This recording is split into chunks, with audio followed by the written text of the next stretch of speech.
All right, boys and girls, we have a very special episode for you today. We've had a lot of amazing guests join us here at Impact Theory, and the team here has put together their most amazing hacks into one compilation that I know you guys are going to enjoy. But please go beyond the enjoyment and actually put some of this stuff to use, because that, my friends, is the key to success.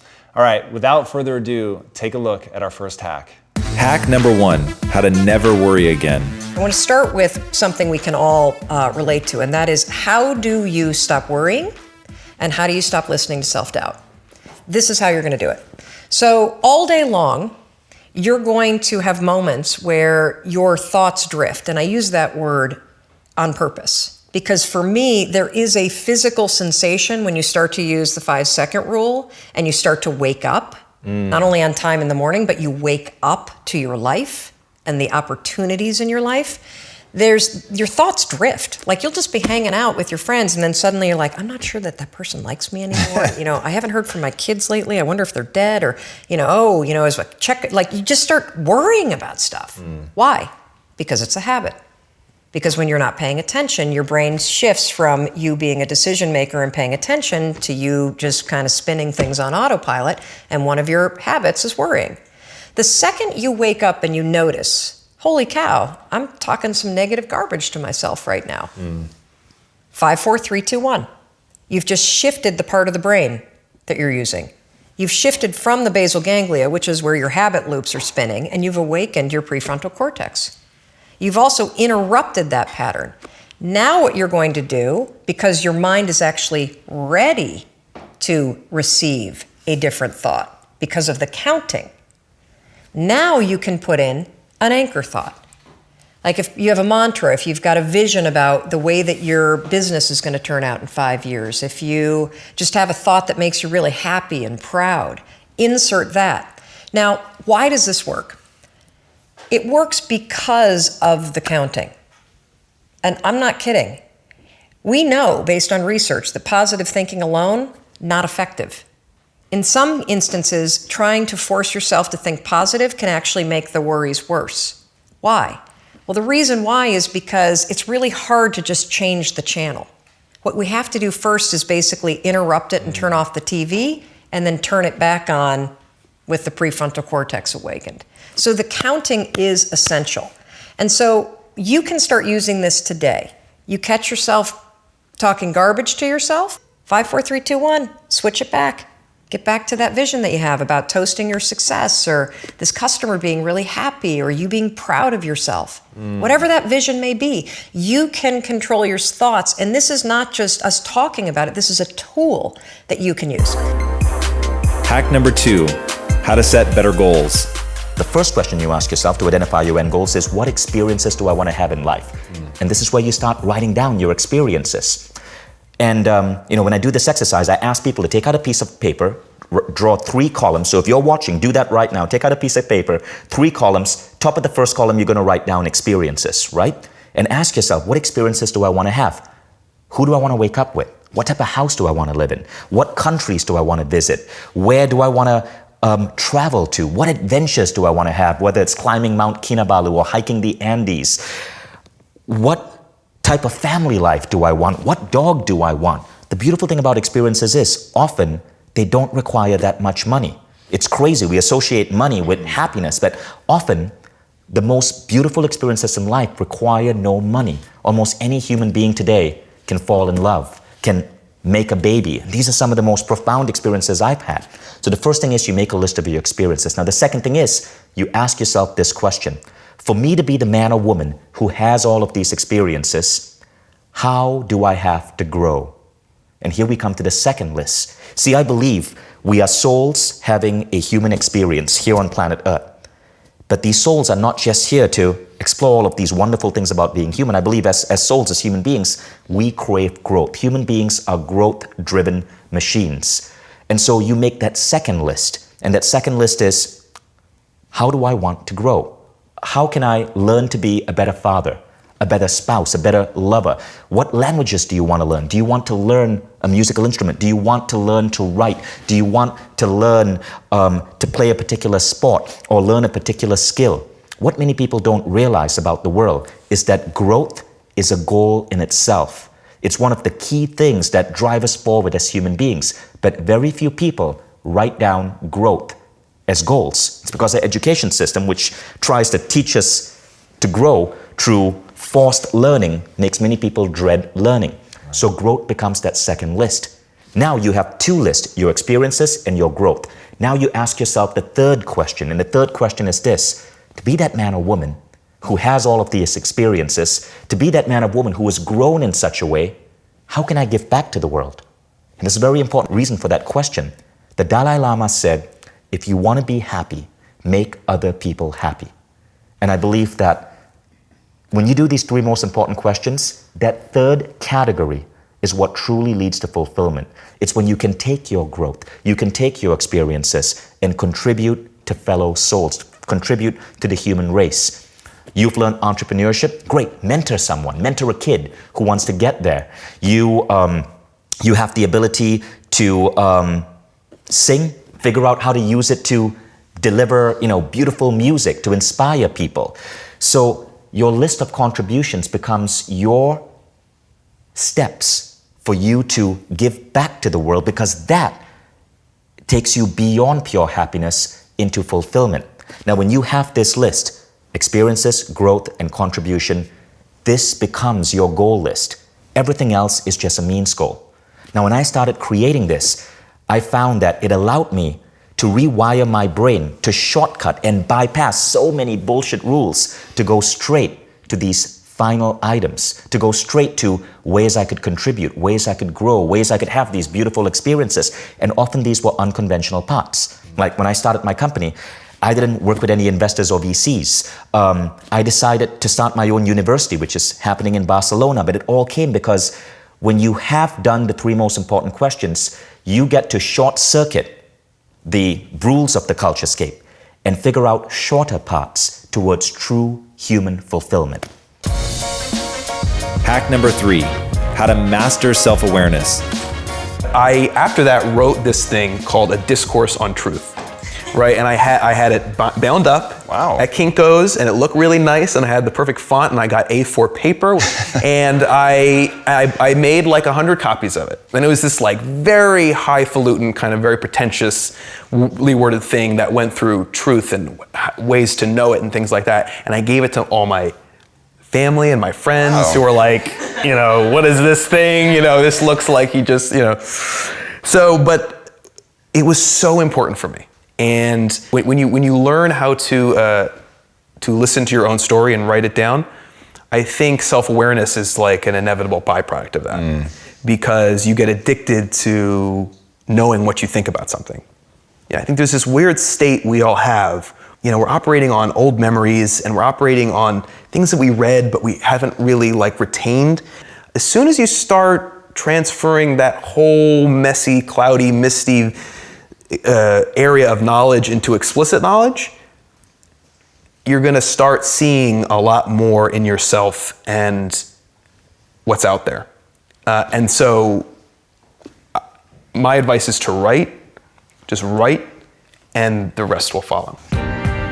Hack number 4, how to have a balanced life.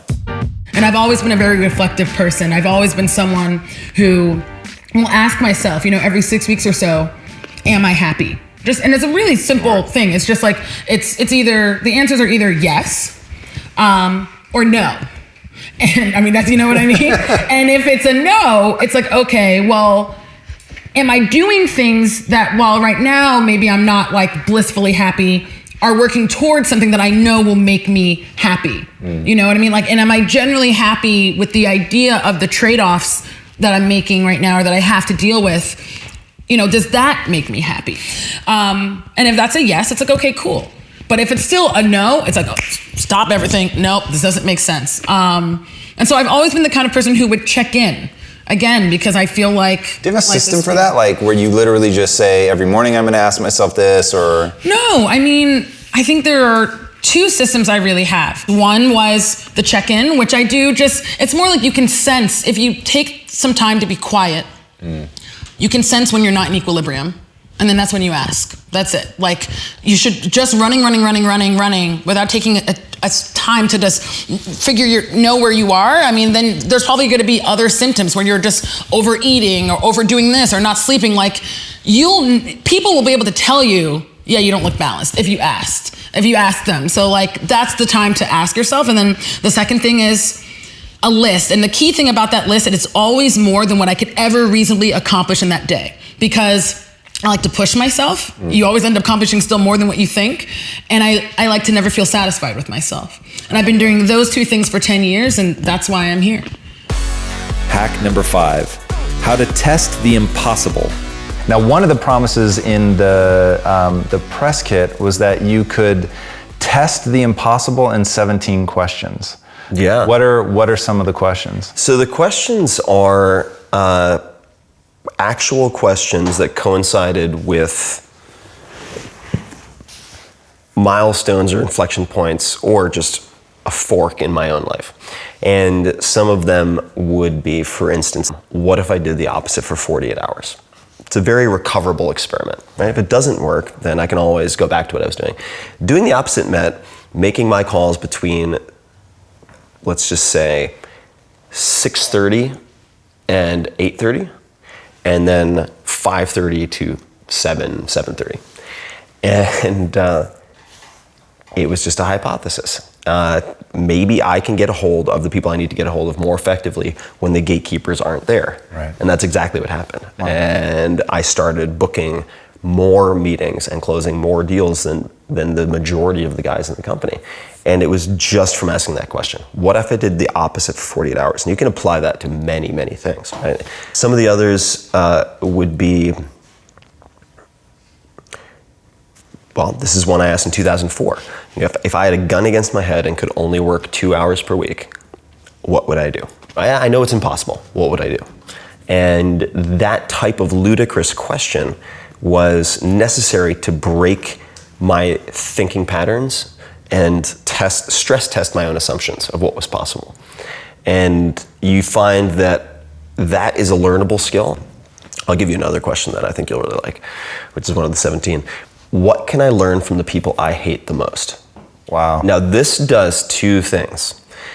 It forces you to separate your morality from your search for effectiveness. Right. It also helps you to develop some degree of empathy.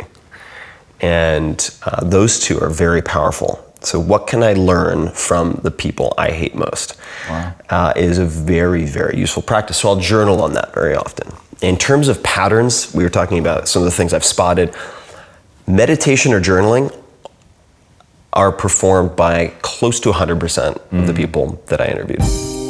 Hack number 6, how to learn something new.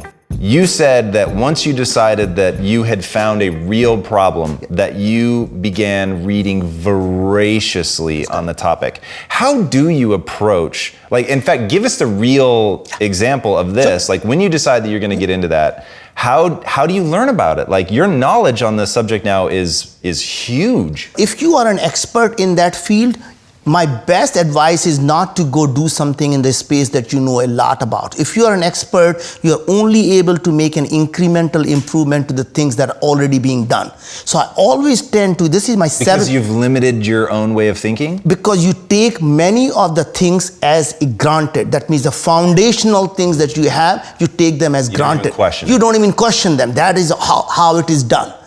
When you come from outside the industry, you're able to question every single thing that people have taken it for granted. So if you think about, this is my 7th company, and I have never started, no two companies have ever been in the same industry. Wow. Right? When I started space, I had no idea how somebody is going to go to the moon. My first question when somebody asked me that was, I have no idea, it keeps moving. Every time I target, it moves. Then I understood there is orbital dynamics around it, right? That became really easy. So I was known as the space junkie because I started to learn about space. And then when I saw this technology at Los Alamos National Lab, that they're able to analyze the body, every single thing that's going inside, it was fascinating enough. Then I said, you know what? I am going to go start reading. And when I go, my first approach is to go find 10, 20 books that I can read. I never like to read one book because then you are more or less that person's belief system becomes your belief system. Yeah. So what I do is I read 20 different authors because then I want to see where the people differ from. So I can form the opinion because now I know what everyone else is saying. Then I start reading all the science journals. What do you do when you encounter something though that you don't understand? Like the microbiome is so vast. So the thing is, you need to understand the basic vocabulary. So as you know, I'm also on the board of Singularity University. And being on the board of Singularity University, it gives me the basic background of what is genetics, what is epigenetics, what is the nanotechnology, what is the neuroscience. And the basic vocabulary, once you have that, you're able to make a lot more sense when you read the articles, when you read the books. And then what I do is in each subject, that when I'm learning, I set my Twitter feed only for the science journal, only in that field. That means I'm going to be looking at the science magazine, the New Scientist, and every single science magazine that has the articles about that subject. And when I wake up in the morning, I get up around 4:30 in the morning, and I spend the first 2 hours just going through every science journal, what has come out since I went to bed. I love that. Right? And then once I know that, then I start to learn and start to ask people. I would call the authors of the book. I'll meet the people. How often do they take your call because you're Naveen Jain though, or like could anybody do it? So more often than not, you reach out to them on social media, and I would say 90%. I love how socially savvy you are. It's awesome. 90% of the time, you reach out to people on LinkedIn, you reach out to them on Facebook, or you reach out to them on Twitter and say, "I just finished reading your book. Really loved the following section. I have one thought. I want to run it by you and see what you think of it." Very rarely somebody's going to say, "No, I don't want to talk to you." Right? So people will say, "Send me your thought. Here's my email." And that's how you start the conversation, right? Hack number 7, how to enjoy rejection. I love to say this, especially to entrepreneurs. One of the great secrets in life to becoming successful, whether it's in a business, whether it's working with someone or for someone or in your own personal life, and I learned this selling encyclopedias door to door in my early 20s, is be prepared in life for a lot of rejection. Because if you're prepared for a lot of rejection, it comes, you don't get turned off, you don't get disappointed, like, well, I'm not going to do this anymore, no one thinks it's a good idea. It's like, I say selling encyclopedias, knock on 100 doors, they slam them in your face. You must be just as enthusiastic on door number 101 as door number 1. And that's one of the real secrets. And growing up as kids in downtown LA, we all knew that. We didn't have a lot. We knew there's a lot of things that are going to turn you down. At 7, trying to sell a flower pot on the street, most people said no, but it's only 50 cents. No. Soon a waitress in a little restaurant said, "Only 50 cents? That's really great. She bought it from us." And we went and built another one. You don't give up. That really is like one of the secrets to the universe, in my opinion, that ability to stay as enthusiastic on door 101 as you were on door 1 when you've had it slammed in your face over and over and over. Is that something you can teach? Like, in fact, have you parted that onto your kids? Like, is that something that they've adopted? And if so, how did you pull that off? Definitely. It's just like your viewers of your fabulous show here. They've just heard me say that. Now, if they write that on a piece of paper, be prepared for a lot of rejection. Whether it's in their personal life, that someone says, "You're too old, you're too fat, you're too young, you're not going to do anything other than yes." You got holes in your nose, you got things coming out your ears. Whatever is other than yes, this is wonderful. Realize that's going to happen in life. As soon as people know that, when something goes wrong, they look at a piece of paper. "Oh yeah, that reminds me." The other quote that I give people a lot, especially entrepreneurs, is any business you're in, whether it's a service or whether it's a product, or anybody you work with that has a product or a service, always make sure that your product or your service is of the highest quality you could ever make it, because you do not want to be in the selling business.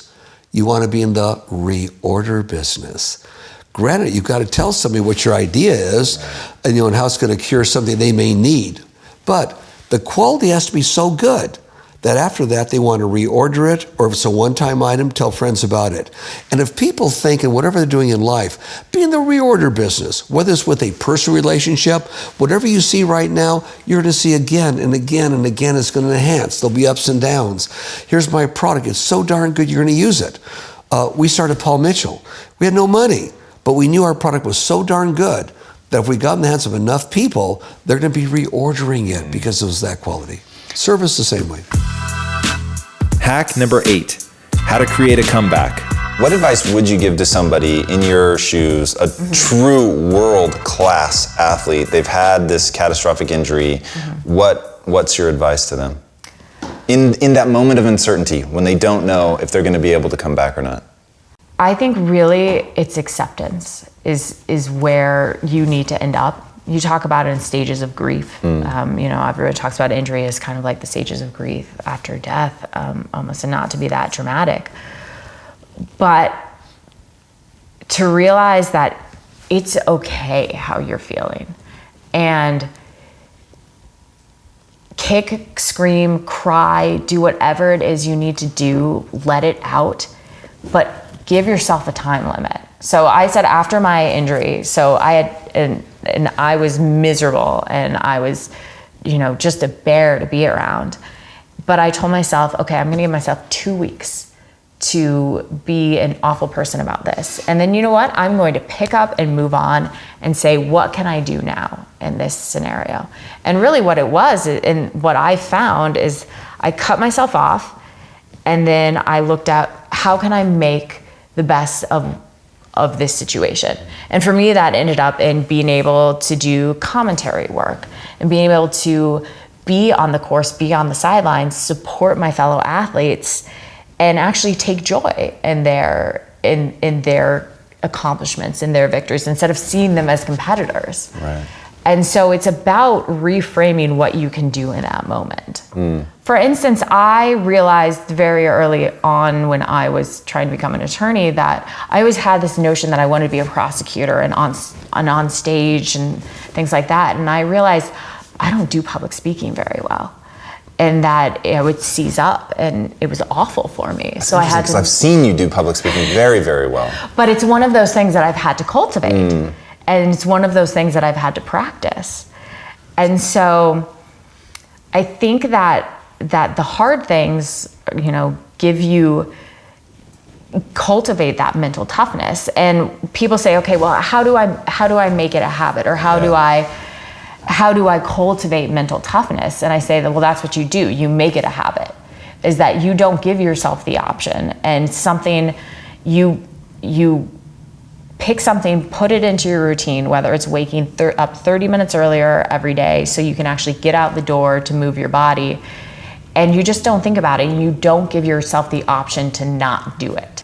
To me, it's celebrating the little victories, for sure. The first time that letting those build like momentum and confidence in you? Yes, for sure, because every single little victory is going to create that bigger sense of self. So that first run back where I did a mile, and it was like high five. I felt like I had just run 100 miles, but it was that little wave that just, that if you can keep building on those, and unfortunately it's never going to be a smooth linear progression. And so those little setbacks are the times where you need to realize, okay, it's just a blip on the radar.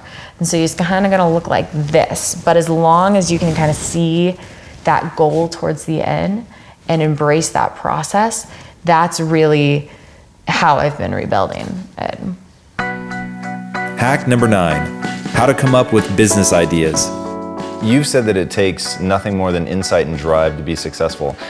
And then the question that like screamed out of my mind was, can you train to be more insightful? Absolutely. All right, how do you do that? So here's a simple exercise for everybody watching. And I guarantee you that 30 days from today, from when you watch this, you will have more deal flow than any venture capital firm in Silicon Valley. Take a piece of paper, and today, write 3 problems in your life. I had traffic this morning, I forgot to take my medicine, whatever it might be. But do this every day for a month. Because what you're going to find is the first day it's kind of easy. Maybe the second day. But after that, you're like, okay, I wrote down my problems. So what else is a problem that you aren't identifying because you've accepted that's the way it is, that's the way it's always been that. You work at a big corporation, well, this is the way we do it. Well, you're going to go out of business doing that. And then when you have those 90 ideas, what are you passionate about and what affects the most people? And the intersection of those two In your life, you were passionate about nutrition, that it could change people's lives, okay? And you saw a way that you could financially impact them with a healthy bar. Right. And those intersections led to success. Your insight got you there, and you solved for a whole bunch of people. No one sells a product. No one buys something, you know. No one went into a store and bought a 1/4-inch drill bit because they wanted a 1/4-inch drill bit. They wanted a 1/4-inch hole. Right. Right? Very well said. Yeah. Somebody made the drill bit because you wanted a hole, okay? Right. So fill those holes. That's all, that's as simple as it can be. Hack number 10, how to find happiness. So most of what we've talked about today is in your book. Just amazing, read this book. But there's one thing that I've heard you mention, which is a 2-year study you're doing on happiness, which you didn't talk about in the book. Didn't, yeah. Do you have any nuggets that you're ready to talk about? Yeah, so I have one course on that already. It's called The Power of Happiness. And it's like it's 10 different steps that we've just started learning about. But I will give you one just to start off with right now. And it's this, I call it the chart of happiness. So we end up thinking that happiness comes with the big vacation once a year or the big blowout things once every month. We don't realize that actually happiness comes in these very, very small moments every day. And actually those are the happiness moments we have to savor. So what I'd highly recommend is for the next few days, sit down and make a chart of everything that you do in your life. Down to making a steaming hot cup of coffee, down to going for a run, down to doing laundry. And then I want you to rank each of those things on how happy they make you. And I don't mean like happiness like euphoric. Sure. I mean like happiness like content with your life. Like, I am content doing this. I know this sounds crazy, but even like laundry or cooking, something we often think of as a chore, can provide a certain amount of contentedness if you look at it that way. So I want you to rate all of those skills, and then I want you to count up the number of hours you spend on each of those skills every day. What you'll end up finding is you end up doing what I call happy math. Happy math is basically looking at the fact that we end up spending the majority of our week, 90% of our week, doing tasks that rank as a 1 or 2 or 3, not very happy on the happy scale. And we end up having these really small, once a week moments where we're actually happy. But really, they're these small little moments. It's having that amazing cup of coffee, or taking in your view from your window, or whatever, these little small things. Those minutes add up, and I think it's about slowly hacking how can you add in more and more of those minutes. Here's another kind of tip on the happiness stuff that I just realized would be a really easy one to try. So I talked about these little moments of happiness. There's also these little moments of unhappiness that as humans, we cannot help but infect our entire life. So you know how when you're sitting at a red light and you literally question your entire existence? Is that anyone? Does that ever happen anywhere? Sure. Yeah. So you're sitting at a red light and you're like, why do I sit in traffic? Why do I drive to work? Why do I do what I work? Why am I doing this? Maybe I should quit my job. Maybe I should move to Hawaii. Maybe I shouldn't have a car. Like, that's like what happens, So one of the hacks that I have found works really well is taking those small moments and turning them into what I call gratitude totems. So a totem is like a symbol or something to remind you of something. So I have a red light by my house that I get stopped at every single day. It doesn't even matter what time of day. And I used to yell at this red light. I would curse at it. And then I realized, wait a minute. Like, this light causes me so much unhappiness. I have such a hard time being grateful. Like, every Oprah magazine ever says, be more grateful. Who has time to be grateful, right? Like, no one has time to do that. But now I have time. So whenever I am stopped at that red light, for the entire red light, I think about every single thing I'm grateful for. And now I get upset if I do not hit it. Because I know that every time I pull up to that red light, I have a minute and a half just to think about all the things I'm grateful for. Check, I got my gratitude off. I feel nice and good. I flipped a very unhappy moment for me that makes me question driving and cars and my life, and turned it into something that actually makes me very appreciative. That is brilliant.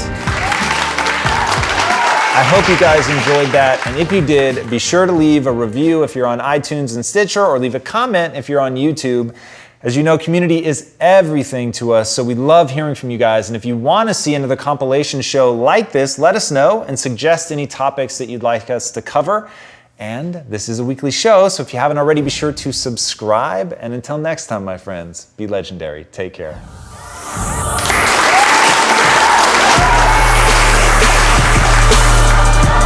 Hey everybody, thanks so much for joining us for another episode of Impact Theory. If this content is adding value to your life, our one ask is that you go to iTunes and Stitcher and rate and review. Not only does that help us build this community, which at the end of the day is all we care about, but it also helps us get even more amazing guests on here to share their knowledge with all of us. Thank you guys so much for being a part of this community, and until next time, be legendary, my friends.